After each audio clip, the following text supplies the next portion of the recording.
And we can't forget Nicholas Gluba. He is the libertarian running in this race. Now, we checked in with him this evening. He told us his campaign is not having a watch party tonight. Now, we saw a lot of focus on abortion rights and the economy from other candidates. Gluba was clear his priority was his anti-war stance. Voters, however, did not see his name on the ballot. Gluba ended up having to run a write-in campaign after his party was challenged over how it selected delegates and elected candidates. But all of this could end up having a big impact on this race. So to talk about that, let's bring in Augustana political science professor Dr. Paul Baumgardner. So much to look at tonight, but let's start here with Gluba. Can you talk about what it means to have his name off of the ballot now, and does that help either Miller Meeks or Bohannon? Yeah, it's a great question. So in recent elections, there's been a remarkable amount of fighting, both from Republican camps and Democratic camps, trying to ensure that third-party candidates and third parties are kept off the ballot. Right? And once again, this is not a one-party story. Republicans have done this and Democrats have done this as well. We should also be clear about just the magnitude of this political phenomenon. So nationwide, both the Republicans and the Democrats have spent millions of dollars in recent years ensuring that candidates like a Cornel West or a Jill Stein are kept off the ballot. But although a lot of attention is focused on these third-party candidates on the presidential ticket, you're right, it has a big impact when it comes to races closer to home, like congressional races, or even statewide races like a state house seat or a state senate seat. Now, when it comes to a Libertarian Party candidate, it's not always clear where their votes will go, or to put it slightly differently, it's not clear who they're taking from. Right? There are times in which the Republican Party believes that the Libertarian candidate is harming them, but also if it's an issue such as abortion, maybe it's the Democratic candidate that is actually being harmed by the Libertarian on the ballot. When we talked to Gluba, he made it seem as he thought he was going to be taking votes from the Republican candidate, from Miller Meeks, because he described sort of the Libertarian Party as perhaps appealing more to perhaps fiscal conservatives who are trying to kind of figure out who they want to vote for.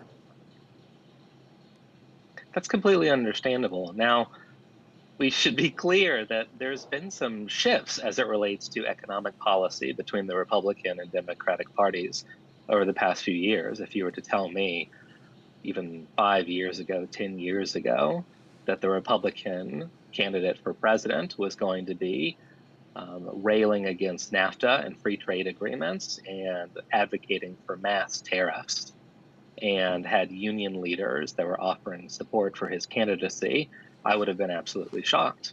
At the same time, the Democratic candidate for president has garnered support from crypto billionaires and has famous billionaires like Mark Cuban in her camp. So fiscal conservatism as kind of a key pillar of either party seems to be actually a bit nebulous right now in a way that it might not have been just a few years back. You bringing that up, Paul, makes me think of Elon Musk and Trump right now. But I wanted to ask you, what other patterns do you watch for, or are you already noticing when it comes to split tickets versus straight tickets? Yes, that's a great question. It's something that political scientists have been very interested in recent election cycles. It used to be very common to see split ticket voting in the United States, right? You'd have someone go into the ballot booth and say, I love my Republican governor, but I'm definitely going to vote for the Democratic president, right? That was very commonplace in the United States. In recent election cycles, it's become less common, right?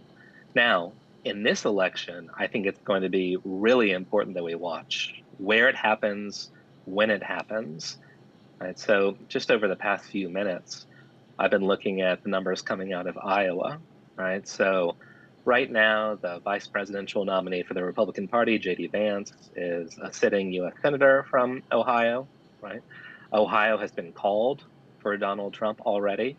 But one of the senators who is in a fight for his life right now is Sherrod Brown, a Democrat, right? So Sherrod Brown is trying very hard to kind of buck the trend within his state, right? So even as the state seems to be moving rightward, He's trying to ensure that this seat is not lost to the Republican Party. Now, the United States Senate is going to be close. I mean, many people are watching to see what happens in races like the Ohio race. Is Sherrod Brown, the incumbent, going to be able to protect his seat? Right. Similarly, in Montana, it's almost guaranteed that Donald Trump is going to win the state of Montana. But what happens to a Democratic senator like John Tester, right?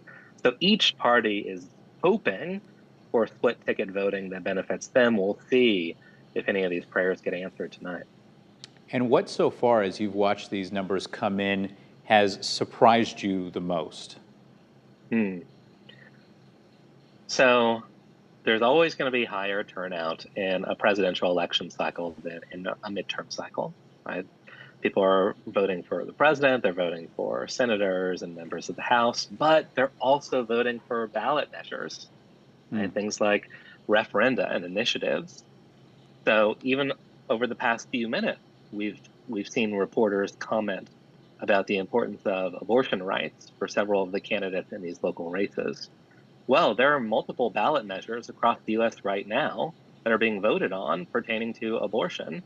And the most recent data that I'm looking at shows that in the state of Florida, one of the largest states in the United States, that the measure to protect abortion rights in the state is going to fail. Right. So that's the kind of thing I'm looking for when it comes to referenda and initiatives. We're going to see a similar referenda coming up in Arizona tonight.